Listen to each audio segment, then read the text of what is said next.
አዲስ ምዕራፍ ሕይወት ያገኘ በእግዚአብሔር ምሕረት የተጎበኘ እንደኔ ማነው እንደኔ ማነው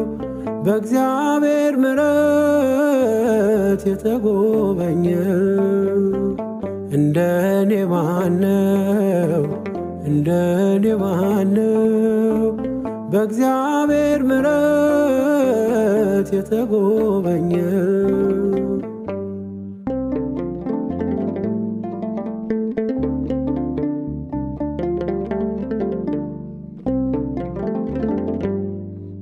ሩቅ ነው ያልኩት ቅርቤ ነው ለካ በቁስ በገንዘብ እኔን ማይለካ በድል አቆመኝ አክብሮኝ ዛሬ እኔ በእርሱ ነው ሁሌም መኖሬ ውበት ይረግፋል ክብርም